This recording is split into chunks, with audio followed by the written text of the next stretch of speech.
श्री स्वामी समर्थ. सर्वांचं सहर्ष स्वागत. या श्री स्वामी समर्थ चरित्र सारामृताच्या चिंतनिकेला सुरुवात करूया. हात जोडूया प्रार्थना करून मग सुरू करू. गुरुर्ब्रह्मा गुरुर्विष्णू गुरुर्देवो महेश्वरः गुरुः साक्षात् परब्रह्म तस्मै श्री गुरवे नमः. काषाय वस्त्रं करदण्डधारिणं कमण्डलू पद्मकरेण शङ्खं चक्रं गदाभूषितं भूषणाढ्यं श्रीपादराजं शरणं प्रपद्ये. अवधूतचिन्तन श्री गुरुदेव दत्त. अनंत कोटी ब्रह्मांड नायक राजाधिराज योगीराज परब्रह्म भगवान श्री स्वामी समर्थ महाराज, ब्रह्मीभूत परमपूज्य पिठले महाराज, सद्गुरु परमपूज्य दादासाहेब, तुम्हा आम्हा सर्वांचे श्रद्धेयस्थान प्रातस्मरणीय परमपूज्य गुरुमाऊली यांच्या चरणी आपणा सर्व सेवेकऱ्यांच्या वतीने त्रिवार मुजरा. उपस्थित सर्व सेवेकरी बंधू आणि भगिनींनो, श्री स्वामी चरित्र सारामृत असा जो ग्रंथ कैलासवासी विष्णू बळवंत थोरात यांनी जो लिहिला त्याचं चिंतन मनन करण्याचा आपण प्रयत्न करत आहोत. अर्थात गेल्या 15-16 भागांपासून किंवा 15 भागांपासून आपण या चरित्राचं चिंतन करतोय आणि त्यातून निश्चित हे जाणवतं की हा खरंच श्री स्वामी चरित्र सार आहे, परंतु ते अमृता समान आहे. जसं 10 गोष्टी एकाच ठिकाणी ज्याला उपलब्ध होतात किंवा एका गोष्टीत ज्यावेळेला त्याचे सगळे गुण एकाच ठिकाणी लाभतात त्यावेळेला असं म्हटलं जातं की या 10 गोष्टींचं सार ह्या एका वस्तूमध्ये किंवा एका गोष्टीमध्ये आहे. तर त्याचप्रमाणे स्वामी महाराजांचं प्रचलित वास्तव्य असलेलं अक्कलकोट मधलं 22 वर्षाचं चरित्र, त्याचा सारांश पण ते अमृता समान असा असलेला एक अत्यंत महत्वपूर्ण ग्रंथ, ज्याला स्वतः श्री स्वामी महाराजांनीच अनुमोदन दिलं किंवा तो व्हॅलिडेट केला की हा ग्रंथ योग्य आहे असं म्हणून स्वतःची स्वाक्षरी केली, असा हा श्री स्वामी चरित्र सारामृत ग्रंथ. आणि अमृताचा समुद्र प्यायलाय काय आणि अमृताचा एक थेंब घशात गेला काय, दोन्हींचा परिणाम एकच आहे. त्यामुळे गेल्या काही भागांपासून हे अमृत प्राशन करण्याचा आपण जो काही प्रयत्न करत आहात, तर निश्चितच आपल्या सगळ्यांचंच जीवन समृद्ध झालं असेल असा विश्वास या ठिकाणी वाटतो. श्री स्वामी महाराज 1149 साली छेलीखेडे ग्रामामध्ये आपल्या भक्तांसाठी धरणी दुभंगून या पृथ्वीवरती प्रकट झाले. थोडक्यात हा अयोनिज असा अवतार आहे. श्री गजानन महाराज यांचा सुद्धा अयोनिज असा अवतार आहे असं म्हटलं जातं. अनेक असे संत सत्पुरुष आहेत जे भगवंताच्या कृपेने या सृष्टीचं कल्याण करण्यासाठी किंवा सृष्टीचं चलनवलन करण्यासाठी अशा प्रकारे अवतरित होत असतात. परंतु साक्षात परब्रह्मच एका वेगळ्या रूपामध्ये या धर्तीवरती येणं ही फार महत्भाग्याची गोष्ट. श्री दत्त महाराज हे सत्ययुगामध्ये अत्री अनसुयेच्या ठिकाणी अशाच प्रकारे अयोनिज स्वरूपामध्ये अवतरित झाले आणि तेच दत्त महाराज या सत्ययुगापासून त्रेतायुग, द्वापार युग आणि सध्या चालू असलेलं कलियुग या 4ही युगांमध्ये सतत दिशा दाखवतात. श्री नवनाथांना सुद्धा दिशा दाखवणारे श्री दत्त महाराज आणि त्यांचा अतिशय प्रचलित असलेला ग्रंथ अवधूत गीता, की नेमका मी कोण आहे आणि तू कोण आहे याचं वर्णन किंवा ह्याचं ज्ञान नाथांना जे दिलं त्याचा तो ग्रंथ अवधूत गीता. अतिशय सुंदर प्रसिद्ध असलेला ग्रंथ आहे. पण ज्ञानाचं भांडार असलेला हा ग्रंथ आहे. जसं आपण भगवत गीता म्हणतो तशी ही अवधूत गीता आहे.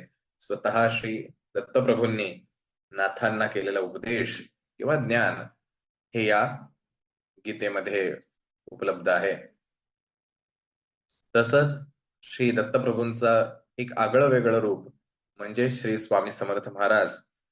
आगळं वेगळं ह्यासाठी की साधारणतः दत्त महाराज हे अवधूत स्वरूपात, यती स्वरूपात, संन्यस्त रूपामध्ये त्यांनी आजवर अवतार घेतलेले आहेत. परंतु हा श्री स्वामी समर्थ आविष्कार हा ना संन्यासी आहे, ना गृहस्थ आहे, त्याला कुठल्याही साच्यामध्ये बांधता येणार नाही, ना लहान बाळ आहे ना मोठं माणूस आहे. प्रकांड पंडित म्हणावं तर दिवसभरात अनेक वेळेला शिव्यांची लाखोळी त्यांच्या तोंडामध्ये असते.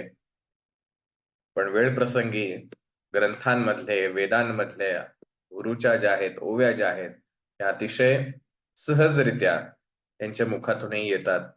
त्यामुळे श्री स्वामी महाराज यांचं वर्णन काय करावं असा आजवर सर्व महान सत्पुरुषांना प्रश्न पडलाय. आणि त्यामुळे स्वामी महाराजांचं वर्णन काही करता येऊ शकणार नाही. पण ते एका साच्यामध्ये बसूच शकत नाही. अशामुळे हे श्री स्वामी चरित्र सार असलं तरी ते अमृता समान आहे. आणि असा हा अमृता समान असलेला ग्रंथ आणि त्याचं चरवण किंवा त्याचं मंथन हा आपण गेल्या काही भागांपासून करण्याचा प्रयत्न करतोय. अगदी आता शेवटाकडे येऊन थांबलेलो आहोत. 19वा अध्याय आज आपला होणार आहे. त्यातल्या कथा आपल्या सर्वांना परिचित आहेतच, त्यात काही नव्याने भर टाकण्याची आवश्यकता नाही. परंतु या कथेमधील भावार्थ, या कथेमागचा उद्देश किंवा ह्या काही स्वामी महाराजांच्या लीला आहेत, त्या लीलेमागील त्यांचं काय तर्क असेल किंवा त्या लीला करण्यामागे त्यांचा काय उद्देश असावा, अशा सर्वार्थाने आपण एक प्रयत्न करतो आहे. आणि आज आपण 19व्या अध्यायाला सुरुवात करत आहोत. पहिलीच ओळ स्वामी चरित्राच्या 19व्या अध्यायातली आहे. एकाग्र चित्ते करिता श्रवण, तेणे होय दिव्य ज्ञान, त्या ज्ञाने परमार्थ साधन, पंथ सुलभ होतसे. मनुष्याच्या जीवनामध्ये तो अज्ञानामध्ये गुरफटलेला आहे, स्वतःचं अस्तित्व विसरून बसलेला आहे, अविद्येच्या गटांगळ्या खातो आहे. अशामध्ये ज्ञान त्याच्या आयुष्यात ज्या वेळेला प्रकट होईल, की आत्मज्योत जी आहे, जसं आपल्याला गुरुमाऊली नेहमी सांगतात, दिव्याने दिवा ज्योतीनं ज्योत लावायची आहे. पण हा दिवा नेमका कोणता, ही ज्योत नेमकी कोणती, तर ही ज्योत जी आहे ती ज्ञानाची ज्योत आहे. हा ज्ञानाचा दिवा आहे जो आपल्यामध्ये पहिलं लागणं आवश्यक आहे. आणि आपल्यामध्ये लागलेला दिवा हा इतरांच्या मध्ये आपल्याला त्यांना प्रेरित करायचं आहे या ज्ञानाचं ग्रहण करण्यासाठी. आणि मग ग्रंथकर्ता असं म्हणतो की एकाग्र चित्ते करिता श्रवण, तेणे होय दिव्य ज्ञान.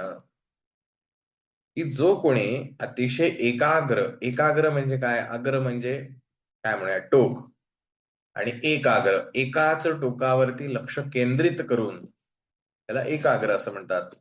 जसं नाकाच्या शेंड्यावरती कोणी लक्ष केंद्रित करतं, कोणी काय म्हणूया आपण दोन भुवयांच्या मध्यभागी लक्ष केंद्रित करतं, कोणी हृदयाच्या मध्ये लक्ष केंद्रित करतं, कोणी अन्य कशावरती कुठल्या तरी सगुण रूपावरती लक्ष केंद्रित करतं. तर एकाग्र चित्ते करिता श्रवण. आता हे एकाग्र मन असं म्हटलेलं नाही, तर इथं चित्त हा शब्द वापरलाय. तर चित्त याचा अर्थ थोडक्यात आपण असं समजून घेऊया की चित्त म्हणजे जिथे आपल्या सर्व प्रकारच्या स्मृती, आठवणी या सगळ्या जिथे साठवलेल्या आहेत, स्टोअर केलेल्या आहेत, असं जे काही गोष्ट आहे त्याला चित्त असं म्हटलं जातं. जसं आपण जे काही कोणतंही कर्म करतो, हे कर्म करण्यामागे आपली एक भावना असते आणि या भावनेमधून कर्म घडतं. आपण एखाद्याशी चांगलं बोलतो, एखाद्याशी वाईट बोलतो, एखादा अनोळखी व्यक्ती असेल त्याच्याशी काहीतरी बोलतो. त्या प्रत्येक बोलण्यामागे आपला एक मनातला भाव असतो आणि त्या भावाप्रमाणे आपण शब्द वापरतो. मग हा भाव कुठून प्रकट होत असेल, तर हा भाव चित्तामध्ये ज्या गोष्टी या अगोदर स्टोअर झालेले आहेत, त्या प्रकारे हा भाव प्रकट होत राहतो. मग हे चित्त जे आहे, हे जोपर्यंत शांत होणार नाही, तोपर्यंत एकाग्र होणारच नाही. म्हणून चित्ताची शुद्धी ही अत्यंत आवश्यक आहे. जसं एखाद्या पांढऱ्या रंगाच्या कागदावरती चित्र काढायचं आहे, पण चित्र काढण्यासाठी मला विविध रंगांची आवश्यकता आहे. म्हणून मग मी जर त्या रंगांच्या बाटल्या त्या एकदम पांढऱ्या कागदावरती जर ओतून दिल्या, तर चित्र तर काही होणार नाही, पण कोणता रंग तयार होईल हेच कळणार नाही. मग तुम्ही म्हणाल, की अहो ते ह्याच रंगांनी तर चित्र काढायचं होतं. मग मी सगळेच रंग एकत्र केले तर काय झालं? तर ते बेरंग झालं. म्हणजे गोष्टी ह्या ठराविक पद्धतीमध्ये किंवा ठराविक प्रमाणामध्ये असणं आवश्यक आहे. तरच त्या योग्य होतात. तसंच हे मनातले भाव जे आहेत, हे योग्य प्रमाणात असले तर त्यातनं काहीतरी निर्माण होऊ शकतं. परंतु आपल्या भावांची इतकी सरमिसळ मनामध्ये आहे, चित्तामध्ये आहे, की त्यातनं कोणतं काय कधी प्रकट होईल याच्याविषयीच मला माहिती नाही. आपसूकपणे येतंय आणि मग मी त्या चित्तामधील स्मृतींचा गुलाम होऊन जातो. म्हणून हे चित्त हे शुद्ध असणं, म्हणजे थोडक्यात जो कोणता रंग वापरायचा आहे, तेवढाच रंग तिथं येणं, उमटणं त्या चित्तामध्ये, असं ज्यावेळेला होईल त्यावेळेला हे चित्त एकाग्र होतं. आणि मग असं एकाग्र चित्ते करिता श्रवण, तेणे होय दिव्य ज्ञान. हे ज्ञान ही बाहेरून होणारी गोष्टच नाही. कोणीतरी काहीतरी चार गोष्टी सांगितल्या, माईकवर उठून कोणीतरी काहीतरी सांगितलं, म्हणून मला ज्ञान झालं, असं होत नाही. तर जे काही माहिती दिली जाईल, ती माझ्याकडनं आत्मसात केली जाते. ती आत्मसात झाल्यानंतर त्याच्यातून माझ्या आतमधून एक आवाज उमटतो किंवा आतमधून एखादी गोष्ट क्लिक होते आणि त्याला ज्ञान असं म्हटलं जातं. त्यामुळे प्रत्येकाला ज्ञान कसं होईल हे प्रत्येकाच्या चित्ताच्या अवस्थेवर अवलंबून आहे. सांगणारा जरी एकच असला, अगदी मास लेव्हलवरती हजारो लोकांना एकच व्यक्ती संभाषण करतोय किंवा भाषण देतो आहे, परंतु हजार लोकांच्या मनामध्ये प्रकट होणारे भाव हे सारखेच असतील ह्याच्याबद्दल काही खात्री देता येत नाही. म्हणून हे चित्त शुद्ध जोपर्यंत होणार नाही, तोपर्यंत हे दिव्य ज्ञान काही प्रकट होणार नाही. ग्रंथकर्ता असं म्हणतो, की एकाग्र चित्ते करिता श्रवण, तेणे होय दिव्य ज्ञान. आता आजवर आपण किती वेळेला स्वामी चरित्र वाचलं असेल, याची गणती आपल्याला सुद्धा नाही. 100 वेळेला वाचलं असेल, 1000 वाचलं असेल, त्याहून अनेक वेळेला वाचलं असेल, कल्पना नाही. मग मी इतक्या वेळेला हा ग्रंथ वाचलेला आहे. मग हा ग्रंथकर्ता जी गोष्ट सांगतोय, की एकाग्र चित्ते करिता श्रवण, त्याने वाचन सुद्धा म्हटलेलं नाही. जो कोणी वाचेल, एकाग्र चित्ते करिता श्रवण, तेणे होय दिव्य ज्ञान. त्या ज्ञाने परमार्थ साधन पंथ सुलभ होतच आहे. अत्यंत महत्वाचे आहे. हे आपल्याला बऱ्याचदा असं वाटतं, की मी स्वामीचरित्र वाचल्यानंतर हळूहळू खूप वर्ष वाचत, आता मला ज्ञान झालं. कशाचं ज्ञान झालं? तर मला त्या स्वामीचरित्रातल्या पात्रांचं ज्ञान झालं. स्वामीचरित्रात सांगितलेल्या गोष्टींचं ज्ञान झालं. त्या कथांचं ज्ञान झालं किंवा त्या कथेमधील जी पात्र आहेत, त्यांचे जे भाव आहेत, कोणाचे रागाचे आहेत, कोणाचे प्रेमाचे आहेत, कोणाचे दुःखाचे आहेत, कोणाचे उद्वेगाचे आहेत, कोणाचे काय म्हणूया आपण त्याला, जेलसी जी आहे, तसं विष्णुबुवांचं झालं होतं, की कोण हा स्वामी लागून गेला, असं म्हणून ते त्यांचं ज्ञान तिथे दाखवायला आले होते. असे वेगवेगळे भाव आहेत, त्याचं मला ज्ञान झालं. आता तुम्ही मला स्वामीचरित्रातलं काहीही विचारलं, तरी मला ते सांगता येऊ शकतं. मग मला स्वामीचरित्र वाचल्यानंतर ज्ञान झालेलं आहे, पण ग्रंथकर्त्याला हे ज्ञान अपेक्षित नाही. ग्रंथकर्ता असं म्हणतो, तेणे होय दिव्य ज्ञान. जे ज्ञान होणार आहे, त्या ज्ञानाने काय होणार आहे? त्या ज्ञाने परमार्थ साधन पंथ सुलभ होत असे. त्या ज्ञानाचा उपयोग करून परमार्थाचं ते साधन होऊन जाणार आहे. ते टूल होणार आहे ते ज्ञान जे आहे. कारण शेवटी प्रवास जो करायचा आहे तो परमार्थाचा, त्या आत्मज्ञानाचा किंवा परमेश्वर प्राप्तीचा जो प्रवास करायचा आहे, त्याचा जो मार्ग आहे, पंथ म्हणजे मार्ग. तो मार्ग जो आहे त्याच्यासाठी एक साधन आवश्यक आहे. असं मला एका ठिकाणावरनं दुसऱ्या ठिकाणी जर जायचं असेल, तर एक कोणतरी साधन निवडावं लागेल. कदाचित मी पायी जाईल, सायकलवर जाईल, गाडीवर जाईल, विमानातून जाईल, आणखीन कशातनं जाईल. मला ते साधन निवडावं लागेल आणि जसं साधन असेल त्याच्यानुसार त्याचा कालावधी ठरणार आहे किंवा त्याच्यातनं जे काही श्रम होणार आहे ते श्रम ठरतील. तसं साधन उत्तम निवडणं हाही प्रवासातला अत्यंत महत्वाचा भाग आहे. मला जर आता पिठापूरला जायचंय, गाणगापूरला पारायणासाठी जायचंय, तर मी कोणतं साधन निवडलं पाहिजे? हा विचार मी आधी करतो आणि मग पंथावरती म्हणजे मार्गावरती लागतो. तसंच मी हे स्वामी चरित्र सारामृत सुरू करत असताना म्हणजे वाचायला, लिहायला सुरू करत असताना मनुष्याचा ध्येय काय आहे? तर परमेश्वर प्राप्ती आहे. हे ध्येय आहे. त्याचा मार्ग जो आहे, परमार्थाचा जो मार्ग आहे, तो मार्ग सुलभ करण्यासाठीच हे ज्ञान या श्रवणातनं होणार आहे. आम्ही अजूनही झगडत असतो, की स्वामी चरित्रातल्या ओव्या आम्हाला कंटाळवाण्या वाटतायत. 40 मिनिटं लागतात. नित्यसेवा करा असं म्हटलं की किती वेळ लागतो हो नित्यसेवेला? असा प्रश्न विचारला जातो. मग माऊलींना सुद्धा सांगावं लागतं, की अहो 5च मिनिटं लागतात, पण रोजीला 3 अध्याय वाचा. इतकं आम्ही घड्याळाच्या काटांवरती हे स्वामीचरित्र वाचतो, मग आम्हाला ज्ञान कसं होईल? कारण ग्रंथकर्त्याची ही अपेक्षा आहे, की जो कोणी एकाग्र चित्ताने हे श्रवण करेल, त्याला हे आत्मज्ञान आपोआप होणार आहे. त्याला वेगळं काही करायची आवश्यकता नाही. कारण त्याचं चित्त शुद्ध झालेलं आहे. ते नुसतं शुद्ध नाही झालं, आता एकाग्र सुद्धा झालंय आणि त्या अशा शुद्ध चित्ताने, अशा एकाग्र चित्ताने जेव्हा तो हे श्रवण करणार आहे, तेव्हा त्याला खऱ्या अर्थाने ज्ञान होणार आहे आणि त्या ज्ञानाने त्याचं सहज जीवन होऊन जाणार आहे. आम्ही झगडतोय अजूनही प्रपंच आणि परमार्थ तेणे सुगम मज लागे. हा वर्क बॅलन्स जो आहे माझ्या दैनंदिन प्रपंचाचा आणि सेवेचा हा बॅलन्स कसा साधावा याच्यासाठी माझं जीवनात अजूनही स्ट्रगल चालू आहे. मग मला हे ज्ञान झालं नाही का? की कसंच पद्धतीनं मला हे सहज सोपं करता येईल. प्रपंचही चालेल आणि परमार्थही करता येईल. हा हे दिव्य ज्ञान जे आहे त्याची मला अपेक्षा आहे. कारण माझा परमार्थाचा जो मार्ग आहे तो सुलभ होणं गरजेचं आहे. सुलभ म्हणजे काय? सहज. अतिशय सहज, विना कष्ट, विना सायास जे होतं त्याला सुलभ असं म्हटलं जातं. की त्याच्यासाठी तुम्हाला कुठल्याही प्रकारचा प्रयत्न करण्याची आवश्यकता नाही. जसं आपण गाडीमध्ये बसलेलो असू आणि जो गाडीचा चालक आहे तो गाडी चालवतोय. तर माझा प्रवास कसा झाला? सुलभ प्रवास झाला. का बरं सुलभ झाला? कारण मला काहीच कष्ट करावे लागले नाहीत. मला नुसतं बसूनच राहायचं होतं. जे काही कष्ट होते त्या ड्रायव्हरला होते. माझा प्रवास सुलभ झालेला आहे. तसा हे स्वामी चरित्राचा किंवा आत्मज्ञानाचा जो पंथ आहे, हा पंथ सुलभ होण्याचं जे ज्ञान आहे, दिव्य ज्ञान, नुसतं ज्ञान नाही म्हटलं. विशेष असं ज्ञान जे आहे, स्पेशल तसं ज्ञान मला या स्वामी चरित्राच्या श्रवणाने झालेलं आहे. काय वाटतं तुम्हाला? हे वाक्य जे ग्रंथकर्त्यांनी त्याची अपेक्षा किंवा त्यांनी ठामपणे हे सांगितलेलं आहे. असं आपल्या स्वामी सेवेकऱ्यांमध्ये घडताना तुम्ही पाहिलंय का?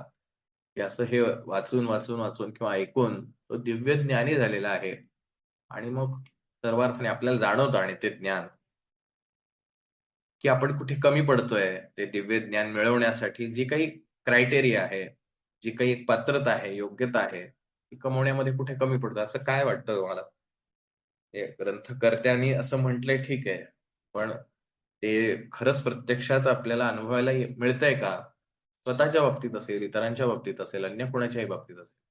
मगाशी म्हटलं तसं ज्ञान म्हणजे त्या कथा समजणं किंवा शब्द समजणं, पात्र समजणं हे ज्ञान नाही. तर दिव्य ज्ञान, की ज्याने परमार्थाचा मार्ग सुलभ होणार आहे, असं ज्ञान. काय वाटतं तुम्हाला? आजपर्यंतच्या तुमच्या वैयक्तिक जीवनातल्या अनुभवातून, तुमच्या, इतरांच्या, आजूबाजूच्या सर्वांच्याच एक निरीक्षण तुम्हाला काय वाटतं यातलं? तो हे ज्ञान जे आहे ह्या स्वामी चरित्रातनं आपल्याला घ्यायचं आहे आणि त्यासाठी हे ज्ञान व्हावं म्हणून आपल्याला स्वामी चरित्र वाचायचं आहे. हे स्वामी चरित्र कोणाला दाखवण्यासाठी किंवा माझ्या स्पीडनी मी कसे वाचू शकतो, माझं शाब्दिक ज्ञान किती आहे, यासाठी वाचायचंच नाहीये. वाचायचं आहे हे दिव्य ज्ञान होण्यासाठी. तो yes, thank you, thank you. पुढे ग्रंथकार असं म्हणतात, सच्चरित्रे श्रवण करिता परमानंद होय चित्ता, ओळखू ये सत्यासत्यता परमार्थ प्रपंचाची. की जी खरी चरित्र असतात, ज्याच्यामध्ये सत म्हणजे सत्य, शाश्वत असं जे चरित्र ज्यांचे आहेत, अशी चरित्र ज्याला वाचली जातात किंवा ऐकली जातात, त्यांनी पुन्हा एकदा श्रवणच शब्द वापरला, ऐकायचं आहे. वाचायचं पण म्हटलेलं नाही, ऐकायचं आहे. सत चरित्रे श्रवण करिता परमानंद होय चित्ता. हे जे चित्त आहे आपलं, हे मन जे आहे, ते परमोच्च आनंदाने भरून जातं. आता काय आहे गंमत, हा आनंद होतो का? हा प्रश्नचिन्ह आहे. कारण ज्याच्या मनात जी भावना असेल, त्याला ते चरित्र जे आहे ते भावतं. जो गजानन महाराजांचा सेवक आहे, तो म्हणेल मला गजानन विजय ग्रंथ वाचल्याने परमोच्च आनंद होतो. जो साईबाबांचा सेवक आहे, तो म्हणेल मला साईबाबांचं चरित्र वाचल्याने अ, परमोच्च आनंद होतो. आणखीन कोणाचा असेल, तो म्हणेल मला ते वाचल्याने. ज्याच्या मनात जसा भाव असेल, त्याच्यानुसार होणार आहे. पण ग्रंथकर्त्याने असं म्हणलेलं नाही, की तुम्ही स्वामी चरित्र वाचल्याने तुम्हाला हे मिळणार आहे. तो म्हणतोय, सच्चरित्रे श्रवण करिता परमानंद होय चित्ता. अशी जी सत्य ज्ञानाने भरलेली जी चरित्र आहेत, ती ऐकल्यानंतर या चित्ताला परमोच्च असा आनंद होतो. मला एकच सांगा फक्त येस और नो मध्ये सांगा.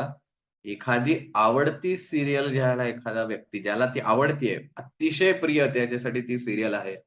ती सीरियल बघत असताना त्याला वेळेचं भान असतं का? काय वाटतं येस और नो? हो किंवा नाही? एवढं सांगितलं तरी चालेल.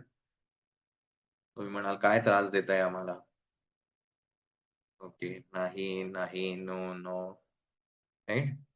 म्हणजे थोडक्यात हाच प्रत्येकाच्या तुमच्या जीवनातला अनुभव आहे. तुमच्या इतरांच्या बघितलेला आहे तुम्ही.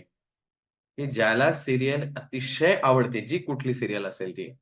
ती बघत असताना त्याला वेळेचं भान राहत नाही. तो 10 मिनिटं बघतोय, 15 मिनिटं बघतोय का आणखीन किती वेळ बघतोय. मग स्वामी चरित्र वाचन करत असताना मला घड्याळाची आठवण का येते? याचा अर्थ जर ती घड्याळाची आठवण म्हणजे माझं 5 मिनिटात झालं की 7 मिनिटात झालं, 40 मिनिटात झालं की 50 मिनिटात झालं, हा विचार ज्या क्षणी कधीही, म्हणजे तुम्ही आज स्वामी चरित्र वाचलं, आज नाही आला, पण उद्या आला विचार. म्हणजे तो आज जो आलाय तो ठरवून आलाय, म्हणजे विचार. पण उद्या जो आलाय तो तुम्ही त्याचं लक्ष सोडून दिलं, की तो पुन्हा घड्याळाकडे वळला. म्हणजे मला ह्या स्वामी चरित्र वाचत असताना परमानंद होतच नाही.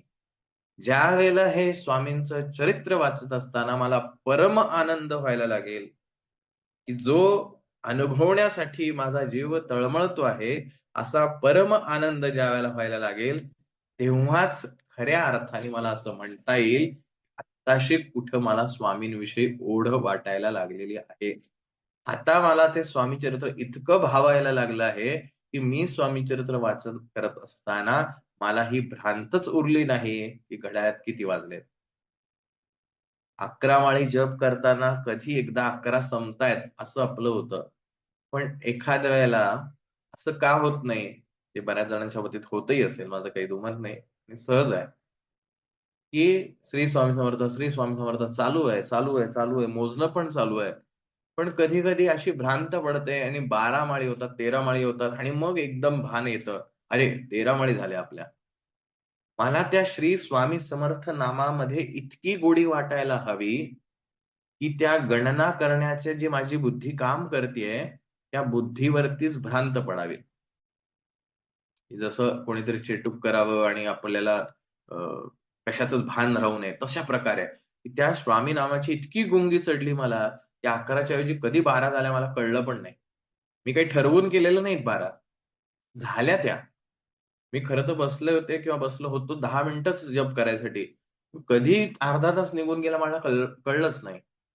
असं जर नियमाने घडायला लागलं, तर खऱ्या अर्थाने आपण म्हणू, की आपण पहिला टप्पा पार केलेला आहे. मग हा परमानंद होय चित्ता ही अवस्था सुरुवात होते. मग असं ज्यावेळेला ह्याची आवृत्ती जशी-जशी वाढत राहील, तसं-तसं मग एकाग्र चित्ते करिता श्रवण ही अवस्था यायला लागते. ही अवस्था आली, की ते दिव्य ज्ञान येतं. ते दिव्य ज्ञान आलं की तो परमार्थ मार्ग सहज व्हायला लागतो. अदरवाईज आज आपण परमार्थ करण्यासाठी झगडतोय. मला आरतीला जायचंय त्यासाठी झगडावं लागतं. मला नित्यसेवा करायची आहे त्यासाठी झगडावं लागतं. मला हा ग्रंथ वाचायचा आहे त्यासाठी झगडावं लागतं. एखादी पूजा करायची आहे त्यासाठी झगडावं लागतं. हे सगळं जे काही झगडणं आहे हा शेवटी प्रपंचातला भाग आहे. सगळ्यांच्याच बाबतीत घडतो. पण हे सगळं जे झगडणं आहे, ह्या झगडण्यामागेच जे अज्ञान आहे, ते अज्ञान माझं अजून दूर होत नाही. आणि मग जर हे अज्ञान दूर झालं, श्री चरित्र श्रवण केल्यानंतर तो परमानंद जो होणार आहे, त्यांनी जेव्हा हे मला ज्ञान प्राप्त होईल, त्यावेळेला हा पंथ जो आहे, हा मार्ग जो आहे, तो सुलभ होऊन जाईल.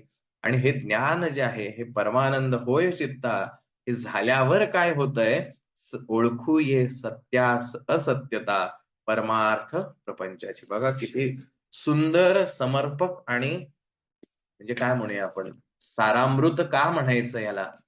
एका वाक्यामध्ये संपूर्ण ज्ञान सामावून टाकलं, की काय होणार आहे तुमच्या चित्ताला परमानंद ज्या वेळेला होईल, त्यावेळेला तुम्हाला डिफरन्शिएट करता येईल. 2 गोष्टींमध्ये काय म्हणूया भेदाभेद करता येईल.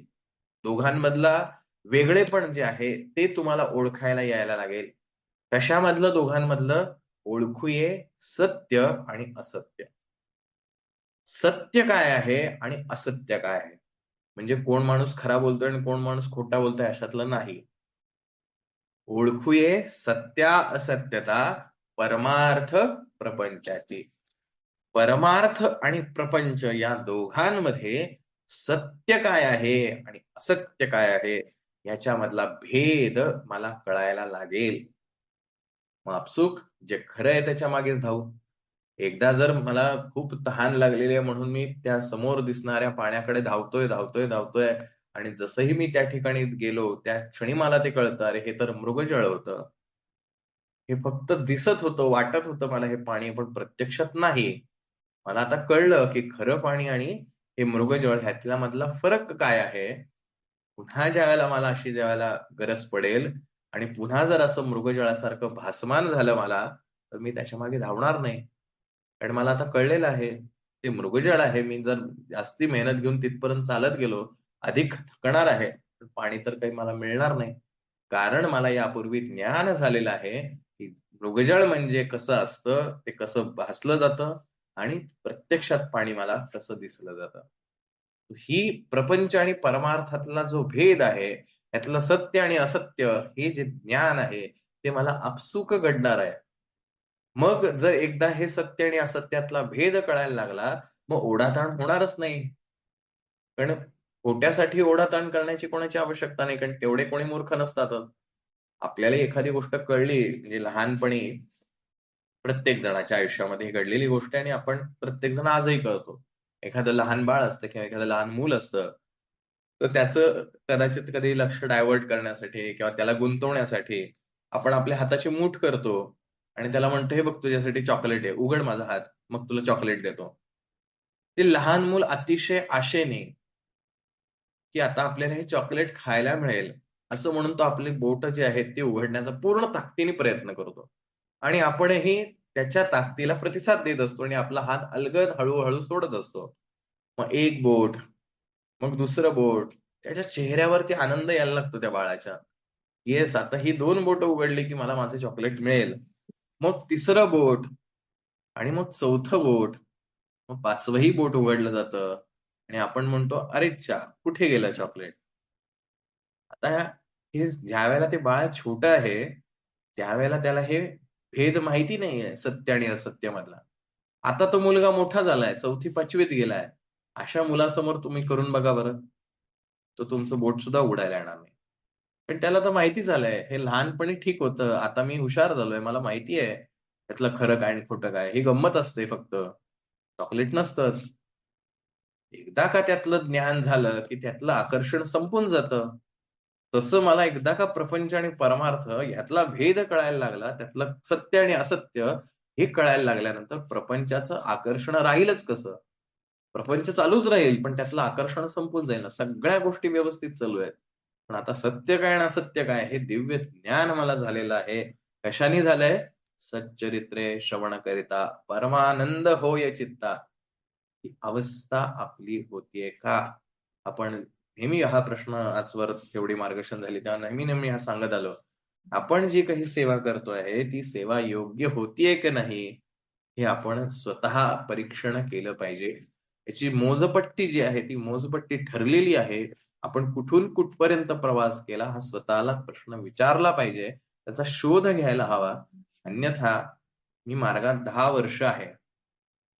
जसं वय वाढण्यासाठी काही करावं लागत नाही, तसं मार्गात 10 वर्ष आहे. ठीक आहे ना, चांगली गोष्ट आहे. काय मिळवलं त्यातनं? आत्मसात काय केलं? 10 वर्षापूर्वी जिथे होता त्याच्या पुढे किती गेलेला आहात? हे कोण ठरवणार?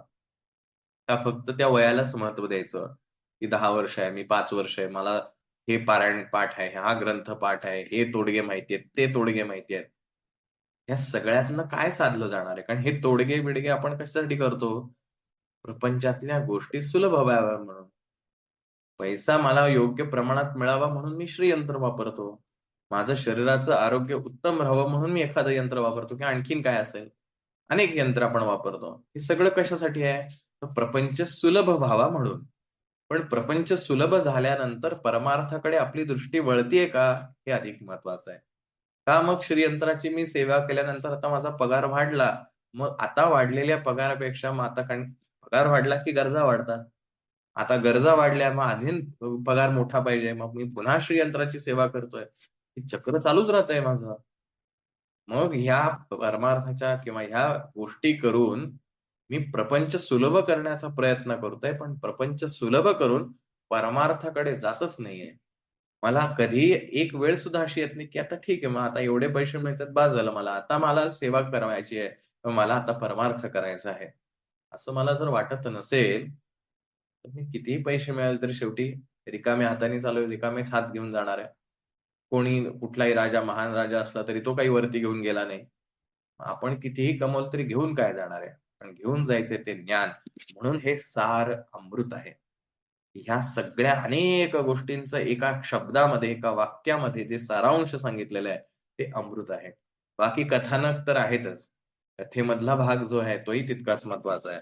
पुढे सांगितलंय, "या नरदेहा येऊन काय करावे आपण, जेणे होईल सुगम दुस्तर हा भवबंध." या मनुष्य जन्माला तर मी आलेलो आहे. हा देह मला मनुष्याचा प्राप्त झालेला आहे. आता इथे येऊन काय करावं? कोण कुठील मी कवण कार्य मम जनी कैसा राहू. की कोण आहे मी? कुठून आलेलो आहे? कशासाठी आलोय? नेमकं मी काय करायला पाहिजे? जेणे होईल सुगम दुस्तर हा भवपंथ. भव म्हणजे हा प्रपंचाचा जो भाग आहे. हा जो प्रपंचाचा पंथ आहे, हा यातनं सहज मी यातनं बाहेर पडलो पाहिजे. जेणे होईल सुगम दुस्तर हा भवपंथ. काय करावं मी, जेणेकरून हे सहज होऊन जाईल? कारण रोजच्या रोज तेच चालू आहे. डोळे उठले, सकाळी उठलो, डोळे उघडले, सुरू होतं प्रपंच. रात्री झोपलो तरी प्रपंच सुरूच आहे. आणि स्वप्नात मी अशा गोष्टी बघतो, मग सकाळी उठून प्रश्न विचारले जातात. मला काल स्वप्नात असं पडलं होतं, मग काय होणार माझ्या आयुष्यात? काय होणार आयुष्यात? प्रपंचाच्याच गोष्टी होणार, दुसरं काय होणार आहे? जे रात्री झोपेत सुद्धा माझ्या डोक्यात प्रपंचाचाच विचार आहे. मनी वसे ते स्वप्ने दिसे. माझ्या मनामध्ये सतत प्रपंचाचं कसं साध्य करता येईल? पण इथे ग्रंथकर्ता असं म्हणतोय, की या मनुष्य देहाला येऊन आपण काय असं करावं, जेणेकरून हा परपंच जो आहे, तो सहज पार होऊन जाईल. त्यासाठी म्हणजे जसं नावेमध्ये बसायचं, तो नावाडी जो आहे तो आपल्याला पार घेऊन जातो. मला काहीच कष्ट करायचे नाहीत. ना मला लाटांचा विचार करायचा आहे, ना पाण्याच्या प्रवाहाचा विचार करायचा आहे, दिशेचा विचार करायचा आहे, कोणत्या दिशेला मी जावं, काहीच आवश्यकता नाही. नावाडी आहे ना. मी नावाडी उत्तम निवडलेला आहे. साधन उत्तम निवडलंय. आता मला काळजी करायची आवश्यकता नाही. माझा प्रपंच सुलभ व्हायला पाहिजे. आजही प्रश्नोत्तराला आपण बघतो चांगले-चांगले, जुने-जुने सेवेकरी सुद्धा बसलेले असतात प्रश्नोत्तर करण्यासाठी, हे प्रश्न विचारण्यासाठी. प्रपंच चालूच आहे. कोणाचा प्रपंच सुटला? आणि मनुष्य आहे त्यामुळे मरेपर्यंत प्रपंच कोणालाही सुटणार नाही. प्रत्येकाच्या आयुष्यात दुःख आहे. प्रत्येकाला ते फेस करावं लागणार आहे. परंतु ह्या सगळ्यामधली सत्य-असत्यता ओळखता आली आहे का? हे जास्ती महत्वाचं आहे. आजही आम्ही केंद्रांमध्ये का वाद घालतो? कारण मला जे हवंय ते मला मिळत नाहीये. मला जे हवंय कशाला हवंय? हे प्रपंचातल्याच गोष्टी हव्या. बाकी काय हवंय? मला मोठेपणा हवाय, मला हे हवंय, मला ते हवंय, मलाच पुढे न्यायला पाहिजे, मलाच आरती दिली पाहिजे, मलाच हे करायला पाहिजे. हे सगळं मला हे प्रपंचातलाच भाग आहे. आणि परमार्थ कुठं सुलभ होतोय? परमार्थ सुलभ जर व्हायला लागला, तर आपण असं म्हणूया, की मनुष्य कुठे म्हणजे तो जो सेवेकरी असेल, तो कुठेही उभा राहिला, तरी त्याला तितकंच समाधान लाभणार आहे, की जेवढं तो स्वामींसमोर उभं राहून आरती करेल. ठीक आहे ना, एक्स नावाचा व्यक्ती आरती करतोय, मला काहीच हरकत नाहीये. नाही माझा नैवेद्य आहे, माझ्या नैवेद्याची आरती मी दुसऱ्याला देणारच नाही. का बरं देणार नाही? कारण तो वेगळा आहे आणि मी वेगळा आहे. हे तो आणि मी मधलं वेगळेपण कोणामुळे आहे? या प्रपंचामुळे आहे. पण जर मी परमार्थी झालो असेल स्वामी चरित्र वाचून आणि ऐकून, ठीक आहे ना, त्याने आरती घेतली काय, मी आरती घेतली काय? काय फरक पडणार आहे? मी इथेही उभं राहिला तरी स्वामी मला आशीर्वाद देणार आहेत. मी स्वामींच्या पुढे उभे राहिलो तरी सुद्धा स्वामी मला आशीर्वाद देणार आहेत. कारण स्वामींकडे असं काही क्रायटेरिया लागलेलं नाही, की जो फक्त माझ्या समोर असेल तेवढ्यावरतीच माझं लक्ष असतं. असं काही स्वामींनी सांगितलेलं नाही. आजवर काही कोणाला अनुभवायला आलेलं नाही. कितीही गर्दी असू द्या, गर्दीत कोणाला कसं बोलवायचं आणि कोणाला कसं दर्शन द्यायचं, कोणावर कशी कृपा करायची, हे आजवरची महाराजांच्या लीला अजब आहेत. मग मला हा भेद, मला हे वाद घालावेसे का वाटतात, की माझी आरती मीच करणार, दुसऱ्याला कोणाला देणार नाही. अनेक वेळेला हे वाद होतात. हे मलाच पाहिजे. ठीक आहे ना, पण नैवेद्य करायची संधी आपल्याला मिळाली, आपण केलं, तर दुसऱ्याला दिली आरती. काय फरक पडणार आहे? ते जमलं पाहिजे. तर तो खऱ्या अर्थाने आपण असं म्हणू, की मला परमार्थाची थोडीशी गोडी लागायला लागलेली आहे किंवा परमार्थ थोडा-थोडा, थोडा-थोडा साधायला लागलेला आहे. कारण मला हा फरक पडत नाहीये, की आरती मी केली काय किंवा कोणाला मी दुसऱ्याला दिली काय. त्यांनी केली तरी तितकंच समाधान मला लाभतं आणि मला जर करायची वेळ आली तरी सुद्धा तितकंच समाधान लाभतं. या दोनही समाधानांमध्ये कुठेही कमतरता किंवा फरक नाही, ही अवस्था माझी परमार्थामध्ये येते. प्रपंचामध्ये येऊ शकत नाही. कारण प्रपंचामध्ये भेदच आहे सगळीकडं. तू आणि मी हे वेगळेपण सातत्याने राहतं. पण मी-तूपणाची झाली बोळवळणं, एका जनार्दनी श्री दत्त ध्यान, ही अवस्था येणं हाच तर खरा परमार्थ आहे. ज्यासी वानिती भले, सज्जन ज्या मार्गे गेले, सर्व दुःख मुक्त झाले, तो पंथ धरावा. म्हणजे कविता सुद्धा मराठीमध्ये आहे मला कवी आठवत नाही. धोपट मार्गा सोडू नको, की ज्या वाटेने सगळी लोकं चालली आहेत, त्या वाटेने आपण जावं. ठरलेला विहित मार्ग जो आहे तो सोडून काही पुढे जायची आवश्यकता नाही. त्यामुळे ज्यांनी ज्या मोठ्या-मोठ्या थोर लोकांनी सांगितले, की ह्या मार्गे जा म्हणजे हा परमार्थ सुलभ होईल, तो मार्ग आपण धरावा. मग आता ग्रंथकर्ता थोडासा ह्या सारामृताला ब्रेक लावतात आणि सांगतायत, "बोलणे असो हे आता, वरुण पुढे स्वामीचरित्रा, अत्यादरे श्रवण करता, सर्वार्थ पाविते निश्चय." हे आता थोडंसं थांबूया. हे बोलणं माझं थांबवतो, नाहीतर हे लांबण लागतच राहील. हे खऱ्या अर्थाने स्वामींचं चरित्र आहे आणि म्हणून या स्वामी चरित्राकडे येऊया. आणि मग महत्वाचं एक पात्र त्याच्यामध्ये आहे, की ते म्हणजे आळंदीचे श्री नृसिंह सरस्वती महाराज, जयांची सर्वत्र ख्याती अजरामर राहिली. कृष्णा तटाकी क्षेत्रे पवित्र, ती देखिले त्यांनी समस्त, नाना योगाभ्यासी बहुत, महासाधू देखिले. आता हे जे श्री आळंदीचे नरसिंह सरस्वती महाराज जे आहेत, हे दत्त महाराजांचे कृपांकित शिष्य. दत्त महाराजांकडून त्यांना दीक्षा आणि मार्गदर्शन झालेलं आहे. आणि साधारण 1874च्या आसपास हे आळंदीमध्ये पुण्यामधील ज्ञानेश्वर महाराजांची जिथे समाधी आहे, संजीवन समाधी, त्या ठिकाणी हे वास्तव्यास आले. पुढील 12 वर्ष हे आळंदीमध्ये राहिलेले आहेत. अतिशय प्रसिद्ध परांगमुख असलेलं व्यक्तिमत्व, प्रसिद्धीपासून 4 हात लांब असं असलेलं व्यक्तिमत्व, साधनेमध्ये सतत व्यस्त किंवा दंग असलेलं हे श्री नरसिंह सरस्वती महाराजांचं व्यक्तिमत्व. भजनाचा अतिशय यांना छंद, त्यामुळे सातत्याने दत्त महाराजांची भजनं जी आहेत, ती हे म्हटली जायचे किंवा जर कोणी म्हणत असेल, तर त्यांना ती खूप आवडायची. त्यामुळे असे आळंदीचे नरसिंह सरस्वती महाराज आध्यात्मिक मार्गामध्ये अतिशय पुढच्या पायरीवरती असलेले. परंतु योगामधला एक जो भाग आहे, तो भाग काही त्यांना साधता यायला तयार नाही आणि त्यासाठी ते विविध ठिकाणी भेटी घेत होते. विविध जे सिद्ध सत्पुरुष आहेत, तर त्यांचा ते मार्गदर्शन घेण्याचा प्रयत्न करतोय. हे आळंदीचे नृसिंह सरस्वती महाराजांचा आणखीन एक उल्लेख असा आढळतो, तो म्हणजे ब्रह्मचैतन्य गोंदवलेकर महाराज हे गुरु शोधण्यासाठी ज्यावेळेला हिमालयामध्ये शोधत होते गुरूंना, त्यावेळेला त्यांना 6 सिद्धपुरुषांची दर्शन झाली आणि त्यामधील एक म्हणजे श्री आळंदीचे नृसिंह सरस्वती महाराज. अशा प्रकारचे हे एक सिद्ध योगी. आणि मग हे पुढील जो महत्वाचा टप्पा आहे, जे प्राण जो आहे, हा प्राण जो आहे आज्ञाचक्र भेदून सहस्राकार चक्रापर्यंत पोहोचणं हे अत्यंत महत्वाचे आणि ती केवळ गुरुकृपेशिवाय म्हणजे गुरुकृपेनेच साध्य होऊ शकते किंवा ईश्वरी कृपेने साध्य होते. व्यक्तिगत प्रयत्नांनी काही साध्य होत नाही.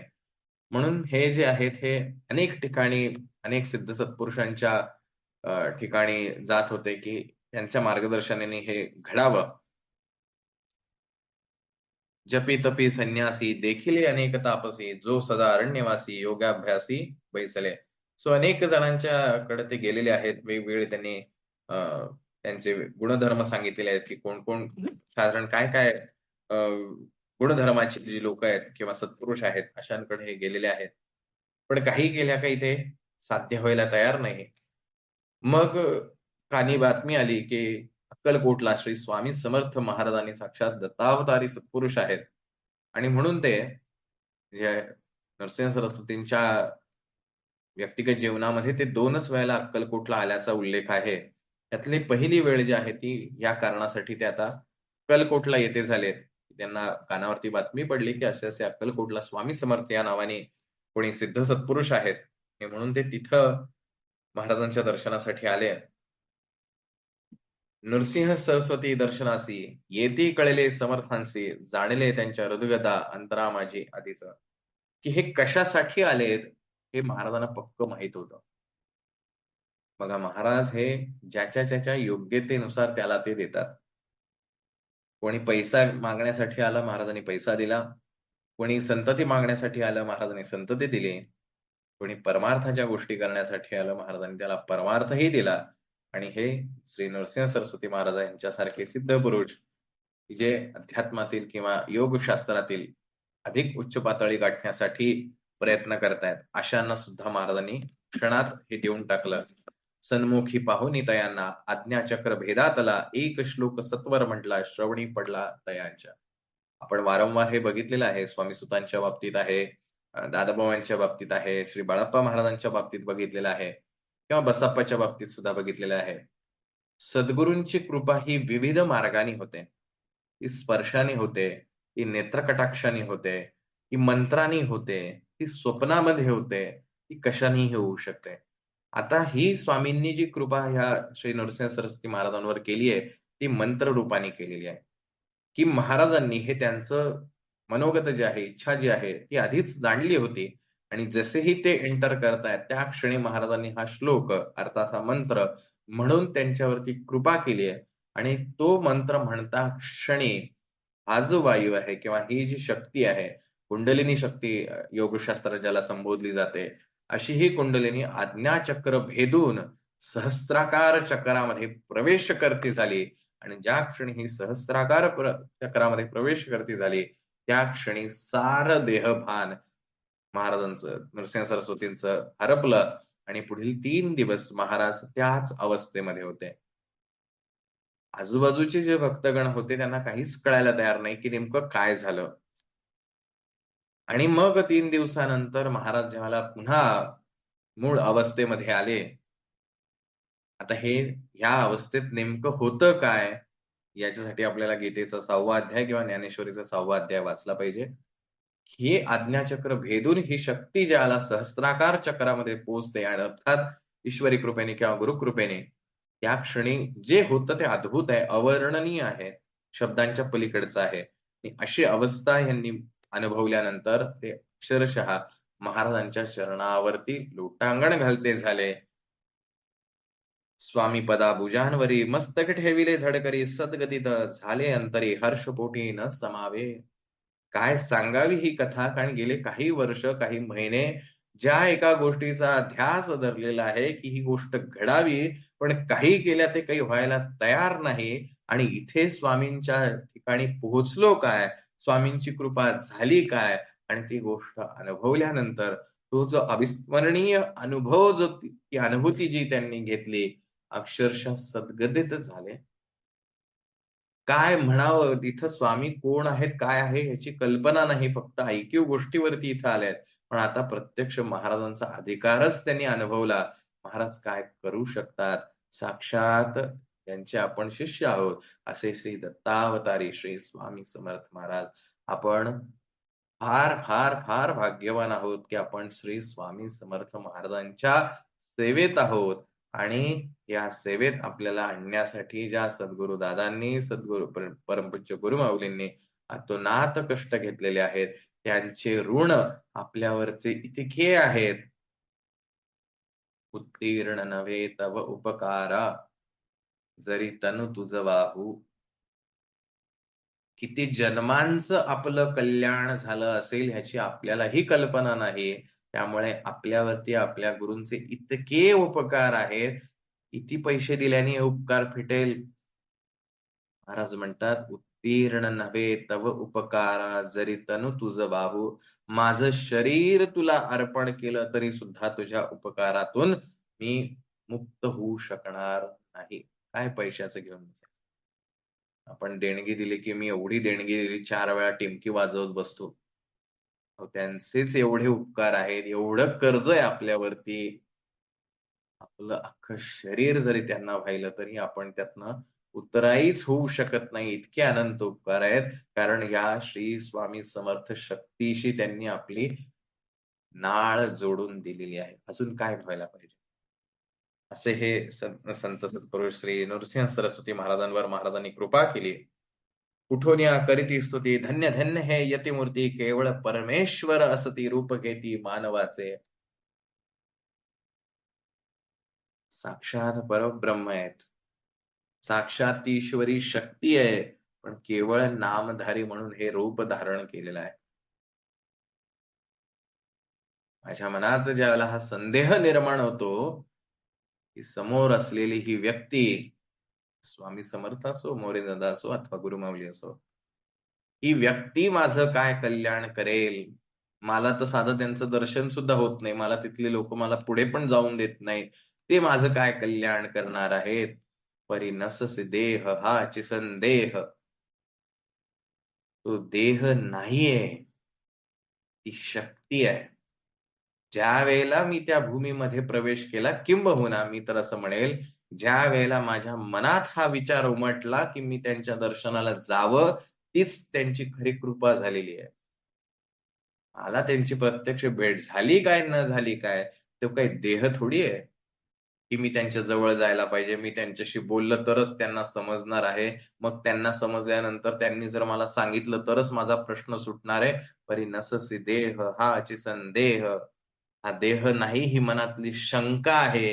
ही जोपर्यंत जाणार नाही, केवळ परमेश्वर असती रूप घेती मानवाचे. हे माणसासारखे दिसतात. आपण साधी सोपी माणसं आहोत म्हणून आपल्याला असं वाटतं, की आपल्याला कोणी सांगितलं नाही तर आपल्याला कळेल कसं? ती साधी सोपी माणसं नाहीयेत. ती माणसासारखी दिसतात, पण ते साक्षात परमेश्वर आहेत. ते आपल्यासारख्या नियमांमध्ये बांधलेले नाहीत. आणि मग त्यांनी त्यांचा अनुभव त्या ठिकाणी कथन केलाय, की मी आज कित्येक दिवस हठयोग साधन करावयास केले बहुत सायास, परी सर्व व्यर्थ झाले. परंतु आज माझ्यावरती स्वामी कृपा झाली. माझा कार्यभाग इथे साधलेला आहे. महाराज जे आहेत नरसिंह सरस्वती महाराज पुन्हा आपल्या आळंदी क्षेत्री गेले. पुन्हा तिथं आपली साधना करतायत.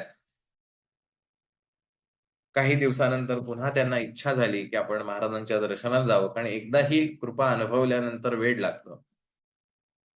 कधी एकदा पुन्हा त्यांच्या दर्शनाला जातोय असं ते त्यावेळेला झालं होतं. आणि मग महाराजांच्या दर्शनाला हे पुन्हा अक्कलकोटला आले, जे 2 वेळेला महाराजांच्या दर्शनाला. कारण 1874 ला आळंदीला आलेले आहेत. त्याच्यानंतर उरलेल्या पुढच्या 4 वर्षामध्ये घडलेल्या ह्या घटना आहेत. त्यातल्या 2च वेळेला महाराजांचं दर्शन झालंय. आता दुसऱ्यांदा पुन्हा एकदा महाराजांचं दर्शन करायला त्या ठिकाणी आलेले आहेत. घेतले समर्थांचे दर्शन, उभे राहिले कर जोडून, झाले बहुत समाधान, गुरुमूर्ती पाहून या. खरंच आपण ह्या गोष्टींचं कल्पना करवत नाही.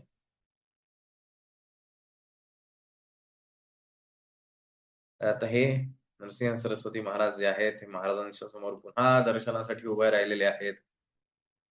काय म्हणूया आपण, डोळे भरून पाहत राहावं, ह्या पलीकडे काहीच करू शकत नाही. स्वामींची ती सगुण रूपी मूर्ती जी आहे डोळे भरून पहावी, असंच काहीसं त्यांच्या मनात असावं. घेतले समर्थांचे दर्शन, उभे राहिले कर जोडून, शांत उभे राहिलेत. आपण बघा केंद्रात दर्शन घेतलं की मुजरा केला की लगेच इकडं तिकडं सुरू करतो. लगेच बाहेर जा, याच्याशी गप्पा मार, त्याच्याशी गप्पा मार. स्वामींचं रूप निहाळण्यासाठी सुद्धा आपल्याला वेळ नाही. मुजरा करायमध्ये पण इतक्या स्पीडनी मुजरा आहे. अर्ध्या सेकंदात जातो का 1 सेकंदात जातो ह्याची घाई लागलेली आहे. अहो साक्षात त्या परब्रह्मासमोर आलोय आम्ही. तो परब्रह्म रस्त्यावरचा नाहीये की कधीही येऊन आपल्याला भेटायला. आपण त्याच्याशी इतकं शालीनतेने त्याला सादर व्हायला पाहिजे, की "हे देवा, हे परमेश्वरा साक्षात तुझं रूप पाहताना डोळे भरून आलेले आहेत. अंतःकरण अतिशय भिजून गेलेलं आहे, की साक्षात तुझं दर्शन मला झालेलं आहे." आणि इतक्या सविनय असा मुजरा महाराजांना व्हायला हवा. आजूबाजूला कोण आहे? मधी कोण आलंय? काय करायचंय हो? महाराज हे फक्त काही फोटोपुरते मर्यादित आहेत, की कोणीतरी तुमच्या मध्ये आलं, की तुमचं आणि महाराजांचं कनेक्शन ब्रेक होतंय. ठीक आहे, एखादा चुकून आलाय, होऊ शकतं. जाणून-बुजून आला तर नक्कीच सांगावं. पण चुकून आलेल्यावरती पण डाफरायचं, "तुला कळत नाही का आम्ही मुजरा करतोय." अशी लोकं आहेत. हां, परमेश्वराचं दर्शन करताना भान हरपलं जातं. झाले बहुत समाधान गुरुमूर्ती पाहून या. त्यावेळेला काही आपल्यासारखे WhatsApp स्टेटस ठेवायला फोटोज असं काही नव्हतं ना. 6 महिन्यानंतर पुनश्च एकदा आपल्या गुरूंचं सगुण रूपात दर्शन झाल्यानंतर आता फक्त डोळे भरून पाहावं एवढीच त्यांची अवस्था आहे आणि त्या क्षणी पाहुणी नृसिंह सरस्वतींचे समर्थ बोलले त्या समयासी लोकी धन्यता पावलासी वार येऊशिता पाळोनी. वार येऊशिता म्हणजे वेश्या. की बाबा रे, तू लोकांमध्ये धन्य झालेला आहेस. एका वेश्येला सांभाळून ती वेश्या सोडून दे, कारण ती तुझ्या पुढील जीवनासाठी आध्यात्मिक प्रगतीसाठी योग्य नाही. आता महाराजांच्या तोंडी असं वचन ऐकल्यानंतर आजूबाजूचे सारे स्तंभित झाले, की इतके मोठे योगी दिसतायत आणि हे असं कसं काय कृत्य करतील? पण अंतरीचं जे काही बोलणं आहे गुरूंचं, ते सत्शिष्यालाच कळू शकतं, की ह्यांना नेमकं मला काय सांगायचं आहे. त्या क्षणी तर ही वारयोषिता जी आहे, तर स्वामी महाराजांना, जे नृसिंह सरस्वतींना त्यांच्या तपश्चर्येच्या बळावरती ही सिद्धी होती आणि त्याच्यामुळे लोकांमध्ये ती ख्यातीही होती, की जे काही त्या ज्या गोष्टीला स्पर्श करतील, ते सोन्याचं व्हायचं. त्यामुळे लोकं जे आहेत ते जे दीनदुःखित आहेत, ते त्यांच्याकडे निश्चित आपला प्रश्न सोडवण्यासाठी यायचंय. पण महाराजांनी सांगितलं ह्या सिद्धींच्या मागे लागून काहीच फायदा नाही. आपण सिद्धमंगल पूजा करतो त्याच्यामध्ये ह्या अष्टसिद्धी यांची पण पूजा करतो. सिद्धीमध्ये महाराज नाहीत. सिद्धीच्या पलीकडे जाऊन सिद्धी सोडाव्या लागतात. मग महाराजांकडे जाता येतं. महाराजांनी यांना सांगितलं, की "अरे ह्याच्या मागे लागू नकोस. ही वेश्या समान आहे." आता वेश्या म्हणजे काय हे आपल्याला वेगळं सांगण्याची आवश्यकता नाही. जी नैतिकदृष्ट्या योग्य नाही, तुझ्यासाठी ती योग्यतेची नाही. तू याच्या मागे जाऊ नकोस. तू पुढील गोष्टीसाठी काम कर. आणि त्या क्षणी नृसिंह सरस्वती महाराजांनी हातामध्ये पाणी घेऊन महाराजांच्या चरणावरती ती सिद्धी अर्पण केली. "महाराज तुमच्याशिवाय माझ्या आयुष्यात कशाचीही आवश्यकता नाही आणि ही सिद्धी तुम्हाला अर्पण." आणि त्यानंतर श्री नरसिंह सरस्वती महाराज आळंदीला आले आणि पुढील साधनेमध्ये मग्न झाले. आणि साधारण 1885 साली ज्ञानेश्वर माऊलींसारखी संजीवन समाधी त्यांनी घेतल्याचा दाखला आहे. स्वामी महाराज स्वतः श्री नृसिंह सरस्वती महाराजांच्या सोबत आणि आणखीन एका सिद्धयोग्यासोबत एका भक्ताच्या घरी 3 दिवस राहिलेत असाही उल्लेख इतिहासात आढळतो. म्हणजे इतक्या योग्यतेचे हे नृसिंह सरस्वती महाराज. त्यामुळे गुरूंना शिष्याला काय सांगायचं असतं हे नेहमी कोड लँग्वेज मध्ये सांगितलं जातं. हे डिकोड जे करायचंय त्याची उलगडा जो करायचा आहे तो शिष्याच्या वैयक्तिक सामर्थ्यावर त्याला कळावा लागतो आणि तो ज्यावेळेला होतो त्यावेळेला गुरु पुढची शिक्षा किंवा पुढचं मार्गदर्शन जे आहे ते करतो. असो तेव्हापासून सिद्धी सिद्धी तिथली सोडून येऊन राहिले स्वस्थानी धर्मकृत्ये बहु केली. अशा प्रकारे श्री नृसिंह सरस्वती महाराजांचा चॅप्टर संपतो किंवा त्याचं कथानक संपतं. त्यानंतर यशवंतराव भोसेकर ज्यांना आजही सटाण्यामध्ये फार मोठं सिद्धपुरुष आहेत तिथं मोठ्या प्रमाणात तिथे यात्रा भरते. यशवंतराव भोसेकर नामे देव मामलेदार त्यासेही ज्ञान साचार समर्थ कृपेने जाहले. महाराजांचेच संत हे सत्पुरुष किंवा कृपांकित शिष्य ऐसे सच्शिष्य अनेक श्री कृपेने ज्ञानी विशेष ज्यांनी ओळखिले आत्मस्वरूप महिमा त्यांचा न वर्णवे.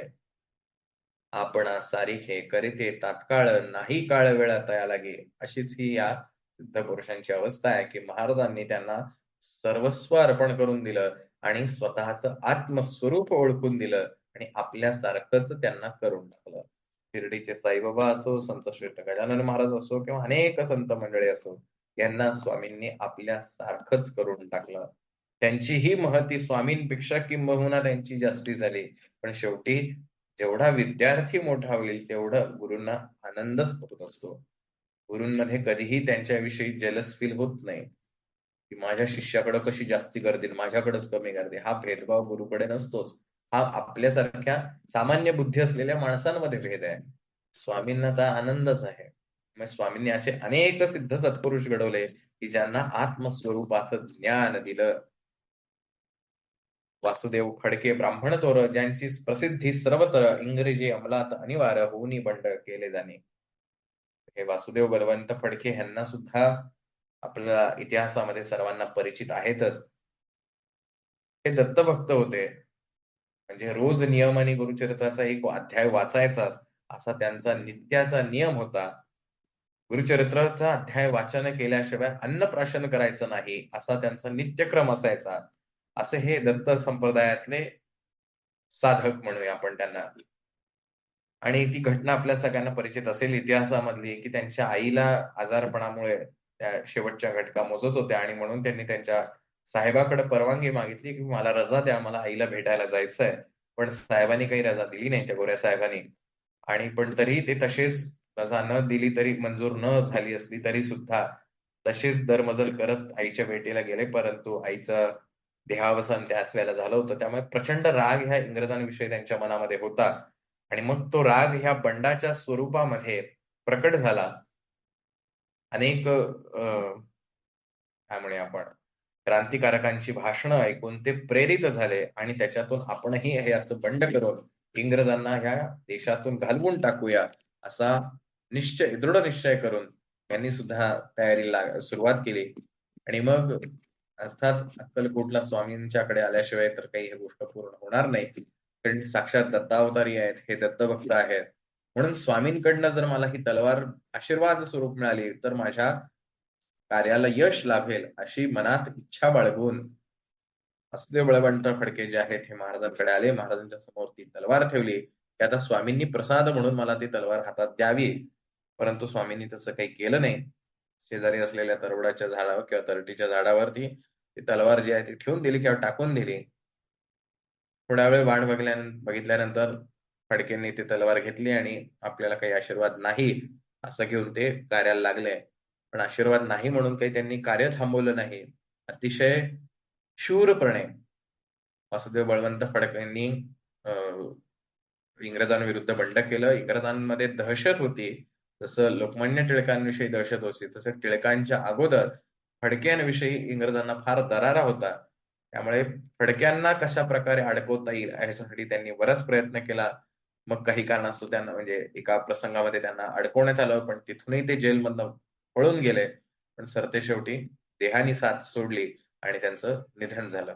मग अशा ह्या क्रांतिकारकाला सुद्धा खरं म्हणाल तर तुम्ही असं म्हणाल की महाराजांनी आशीर्वाद द्यायला काय हरकत होती. चांगलंच कार्य होणार होतं. इंग्रजांविरुद्ध लढायचे देशप्रेमासाठी प्रेरित झाले होते. पण शेवटी परमेश्वराला कर्माची गती ही सांभाळावी लागते आणि त्यांनीच बनवलेले नियम आहेत. त्यामुळे भारतीय कर्माच्या जे काही फलश्रुती असतील त्याप्रमाणे त्यावेळेला भारताला स्वातंत्र्य मिळणं शक्य नव्हतं. परिस्थिती तशी नव्हती. त्यामुळे वेळ लागेल ह्या गोष्टीला. आता जर स्वामींनी आशीर्वाद दिला तर काय अवघड होतं. कदाचित त्याही वेळेला ती गोष्ट घडली असती. शेवटी परमेश्वराला याही बंधनात अडकावं लागतं. जसं भगवान श्रीकृष्णाला स्वतःचा भाचा मरत असताना काही करता आलं नाही. अनेकांना सांभाळणारा हा भगवंत स्वतःच्या भाच्याला काही सांभाळू शकला नाही. अनेक त्यांनी प्रसंग स्वतःच्या अंगावर झेलले, पचवले, स्वतःच्या मुलांना किंवा स्वतःला मिळालेला शाप भगवंत काही रोखू शकला नाही. हे नियतीचं जे बंधन आहे तेही भगवंताला पाळावं लागतं. पर्यायाने महाराजांनी वासुदेव बळवंत फडके यांना सुद्धा आशीर्वाद दिला नाही. कार्य आपण योजिले ते शेवटा न जाय भले, ऐसे समर्थ दर्शविले म्हणून न दिले खडक करी. अर्थात फडके हे दत्तभक्त असल्यामुळे त्यांना हा संकेत समजला. परंतु जरी हा ईश्वराचा संकेत असला तरी मनातली आग जी आहे इंग्रजांविरुद्धची ती तेवढी तेवत असल्यामुळं त्यांनी काही त्यांचा हेका सोडला नाही आणि फार महान कार्य त्यांनी देशप्रेमापोटी केलेलं आहे. असो स्वामींचे भक्त तात्या भोसले विख्यात, राहती अक्कलकोटात राजाश्रित सरदार. तो तात्या भोसले नावाचा एक सरदार जो राजाश्रयाने किंवा राजाश्रित आहे, राजाच्या अंडर जो आहे असा तात्या भोसले नावाचा सरदार आहे. महाराज अक्कलकोटला आल्यानंतर आपण वेळोवेळी हे वाचलेलं आहे. संपूर्ण अक्कलकोट हे स्वामीमय आहे. प्रत्येकाच्या मुखामध्ये स्वामीचं नाव आहे. प्रत्येकाच्या जीवनामध्ये स्वामींचं रोजचं नित्यक्रमामध्ये येणं, दर्शन करणं, आरती करणं, नैवेद्याला जाणं वगैरे वगैरे हे सगळंच दैनंदिन असायचं. अशामध्ये हा तात्या भोसले त्यांचा महाराजांचा भक्त आहे. माया पाश तोडोनी दृढ झाले स्वामी चरणी, भजन पूजन निशिदिनी करिता ते आनंद आहे. तो नोकरी विक्री सगळी सोडून दिली आणि महाराजांच्या सेवेला लागलेत. अकस्मात एके दिवशी भयभीत झाले मानसी, यमदूत दिसती दृष्टीसे मृत्यू समय पातला. त्याला मनुष्य हा त्याच्या मूळ कालमृत्यूच्या जवळ येतो. जो विहित ठरलेला मृत्यू जो त्याचा आहे त्यावेळेला अनेकांचा असा आजवरचा किंवा अनेक लोकांनी लिहून ठेवलेला आहे की साक्षात हे काळाचे दूत जे आहेत अकराळ विकराळ रूप धारण केलेले ते समोर त्याला दिसतात आणि त्याच्यामुळे त्याचं भीती वाटते त्या सगळ्या गोष्टीला. तसंच कदाचित तात्या भोसलेंना झालं असावं असं ग्रंथकर्त्यांनी तर लिहिलेलं आहे. प्रत्यक्षात झालं की नाही आपल्याला माहित नाही, पण भीती वाटली असावी, काही गोष्टी घडल्या असतील आणि त्यामुळे मृत्यूची भीती वाटली आणि ताबडतोब ते महाराजांच्या चरणावरती आले की महाराज अजून खूप सेवा करायची आहे तुमची, कृपा करा. पाहून या विपरीत परी श्रीचरण धरले झडकरी, उभा राहिला काळदुरी नवलपरी जाहले. अतिशय नम्रतेने महाराजांना त्यांनी प्रार्थना केलेली आहे. ते पाहुनी श्री समर्थ कृतांतासी काय सांगत, हा असे माझा भक्त आयुष्याचे न सरले. त्या यमदूताला महाराजांनी सांगितलेलं आहे की अरे हा माझा भक्त आहे, अजून याचं आयुष्य सरलेलं नाही, तुर्तास आत्ता तो आलाच आहे. शेजारी तो बैल आहे, त्या बैलाचं जे जे काय त्याचं कार्य संपलेलं आहे त्याला घेऊन जा असं महाराजांनी उच्चारावं. महाराजांच्या नेहमीच्या पद्धतीनुसार 3 वेळेला महाराजांनी हे वाक्य उच्चारलं आणि ताबडतोब त्या बैलाचा जीव गेला. हे पाहिल्यानंतर समोर उपस्थित असणारे सर्व सेवेकरी अचंबित झाले. ही स्वामींची अद्भुत लीला आहे की आपल्या भक्तांचं रक्षण करण्यासाठी बैलाला महाराजांनी मुक्ती दिलेली आहे आणि अर्थात जिथं भगवंताच्या आज्ञेने दूत जे आहेत ते घेऊन जातात त्यामुळे निश्चित सद्गती ही ठरलेली आहे. आपण गुरुचरित्रात सुद्धा पाहतो की तो ब्रह्मराक्षस जो आहे त्या गाणगापुरामध्ये जो असतो, महाराज ज्यावेळेला तिथे येतात त्यावेळेला तो तक्षणी महाराजांच्या दर्शनासाठी म्हणून झाडावरनं खाली येतो आणि महाराजांना म्हणतो महाराज माझ्यावर कृपा करा आणि महाराज त्याच्यावरती कृपा करतात आणि त्याला मुक्ती देतात. दत्त महात्म्यामध्ये सुद्धा आपण हे वाचलेलं असेलच की विष्णू दत्ताला सुद्धा अशाच प्रकारे महाराजांच्या कृपेने तो ब्रह्मराक्षस सुद्धा तो मुक्त होतो. महाराजांची कृपा ज्याच्यावरती होते त्या क्षणी त्याचं जीवन जे आहे ते समृद्ध होतं. तो देहामध्ये असेल किंवा देहाच्या बाहेर असेल तरी सुद्धा या गोष्टी महाराजांच्या अधीन आहेत. फक्त ते महाराजांनी कधी कृपा करायची सर्वस्वी त्यांचा प्रश्न आहे. पहिलं तो वृषभ दिसता त्याचा आज असे अंत, त्यासी न्यावेत पात्वरित स्पर्श या ते करू नको. आता महाराजांनी असं का केलं की ह्याचा जीव वाचवला आणि त्याचा जीव नेला?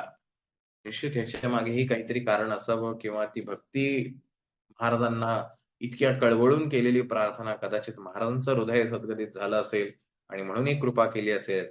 तसं गुरुचरित्रात आपण पाहतो की त्या नवऱ्याला महाराजांनी पुन्हा आयुष्य दिलं त्यावेळेला महाराजांना हा प्रश्न विचारतात, महाराज तुम्ही नियतीच्या ह्या फेऱ्यामध्ये किंवा नियतीच्या ह्या कालसूत्रामध्ये कसा काय फरक करताय? त्याचा मृत्यू जर ठरलेला होता तर तुम्ही परत त्याला जीवदान का दिलं? महाराजांनी मिश्किलपणे त्याला म्हणलं की पुढील जन्मातली 30 वर्ष मी त्याला आता भोगायला दिली आहेत. हा महाराजांचा सर्वस्वी अधिकार आहे. पिक्चरचा जो डायरेक्टर असतो त्याला कोणी ऍक्टर विचारू शकत नाही, तुम्ही हा रोल किंवा हा प्रसंग का चेंज केला? तो डायरेक्टरचा निर्णय आहे.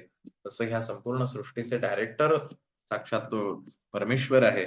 मग तो परमेश्वराने कधी कोणत्या गोष्टीत हस्तक्षेप करावा हा सर्वस्वी त्याचा निर्णयाचा भाग आहे. पूर्वसुकृत कोणाचं कसं असेल हे आपणास ठाऊक नाही, पण निश्चित ही महाराजांची अजब लीला जी आहे ती आपण अनेकदा पाहिलेली आहे.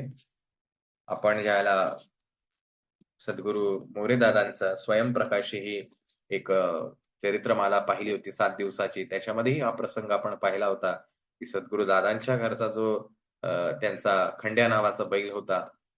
महाराजांवर आलेलं संकट म्हणजे मोरेदादांवर असलेलं संकट पिठले महाराजांनी त्या बैलावरती नेलं होतं आणि त्या बैलाचा मृत्यू झाला होता. हे दुसऱ्या दिवशी सद्गुरू पिठले महाराजांनी दादांना सांगितलं होतं. हा गुरुकृपा जी आहे ती अवर्णनीय आहे. म्हणून गुरुचरित्र आपल्याला नेहमी शिकवतं, की प्रसंगी ईश्वर ज्याची जर अवकृपा झाली असेल, तो कोपला असेल, तो गुरु राखू शकतो. पण गुरुचा झालेला द्रोह ईश्वर सुद्धा राखू शकत नाही. म्हणून गुरु आणि ईश्वर ह्याच्यामध्ये श्रेष्ठ कोण असेल? तर अर्थात गुरु हा श्रेष्ठ आहे, मग ईश्वर आहे. त्यामुळे एकाच वेळेला जर दोघंही समोर आले तर कोणाचं दर्शन घ्यावं? तर पहिलं गुरुचं घ्यावं, मग देवाचं घ्यावं. अशा प्रकारे सद्गुरूंचा महिमा हा अवर्णनीय आहे. तो कितीही सांगितला, कितीही शब्द त्याच्यासाठी वापरले तरी सुद्धा ते तोटकेच आहेत. ते संपणार आहेत, मर्यादा पडणार आहेत. परंतु जयाची लीला अगम्य, ह्याती जाते निगमागम, सुर नर वर्णिताती गुण, अनादि सिद्ध परमात्मा, नाना रूपे नटोनी, स्वेच्छे विचरे जो याचने, भक्ता सन्मार्ग दाखवणे, भवसागर तारित. अवर्णनीय असलेल्या ह्या लीला आपल्या कधी बुद्धीला पटू शकणार नाहीत, बुद्धीला पचणार नाहीत. अतर्क्य लीला आहेत. बुद्धी जिथं तर्क करण्याचे थांबवते तिथे महाराजांच्या लीला सुरू होतात. त्यामुळे अतर्क्य अवधूत हे स्मरतृगामी. महाराज हे तर्काच्या पलीकडचे आहेत. आपण फक्त भक्तीवरती लक्ष द्यावं. कृपा कशी करायची सर्वस्वी महाराज ठरवतात. त्या परमात्म्याचा अवतार श्री स्वामी यती दिगंबर प्रकट झाले धरणीवर जगदुद्धारा कारणे. तर ते शेवटी त्यांची पदसेवा निशिदिनी करोनी तत्पर सदा भजनी विष्णू शंकराचे मनी हेची वसू सदैव. अशा स्वामी महाराजांची सेवा, चरण सेवा जी आहे ती माझ्या हातून घडावी, यापेक्षा महत्भाग्य काय असावं आणि ते कायम घडत राहावी एवढीच मनोमन इच्छा आहे. ते स्वामींचं रूपच असं आहे की त्यांच्या चेहऱ्याकडे बघण्याची हिंमतही होत नाही आणि ते तेज सहनही होत नाही.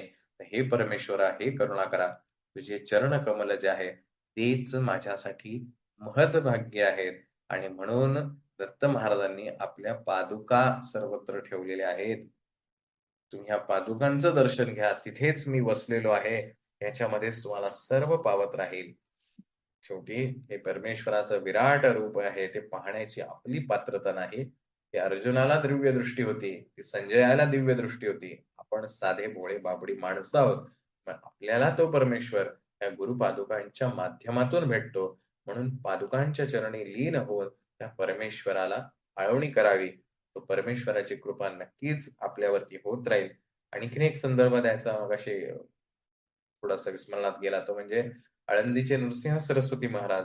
आपण जे श्री चिदंबर दीक्षितांचा 10वा अध्याय बघितला, त्यावेळेला जो त्यांच्याकडे मोठ्या प्रमाणावरती चिदंबर दीक्षितांनी सोमयाग जो केला होता, त्याचा उल्लेख महाराजांनी सुद्धा केला होता, की ज्यावेळेला हा सोमयाग झाला त्यावेळेला आम्ही तिथे प्रत्यक्ष हजर होतो आणि तूप वाढण्याची कामगिरी आमच्याकडे होती. हे श्री आळंदीचे नृसिंह सरस्वती महाराज हे सुद्धा त्या सोमयागाच्या वेळेला तिथे उपस्थित असल्याचा दाखला हा गुरु लीलामृतामध्ये सुद्धा आपल्याला वाचायला मिळतो. आणि चिदंबर दीक्षितांच्या सुद्धा चरित्र जे लिहिलेलं आहे त्याच्यामध्ये सुद्धा आपल्याला हे वाचायला मिळतं. असे हे सिद्ध सत्पुरुष सुद्धा ज्यांना परमेश्वर रूपाने भजतात, अशा श्री स्वामी समर्थ महाराजांचे आपण सेवेकरी आहोत. यापेक्षा महत्भाग्य आपल्या जीवनात काहीच नाही. त्यामुळे महाराजांना एवढीच विनंती करावी की महाराज, आम्ही सामान्य आहोत, आमची बुद्धी सामान्य आहोत, चुकणार आहोत, मार्गावरनं भटकणार आहोत. तुम्ही आमचं बोट पकडून धरा. जरी मार्गावरून चुकलो, जरी आमच्या आयुष्यात या मार्गावरती चालताना चुकलो, तरी शहाण्यांसारखं तुम्ही आमचं बोट खेचून परत आणा. आमचे कान पकडून आम्हाला शिक्षा करा आणि आम्ही काय चुकलोय हे दाखवून द्या. कारण तुमच्याशिवाय आमच्या आयुष्यात काहीही नाही.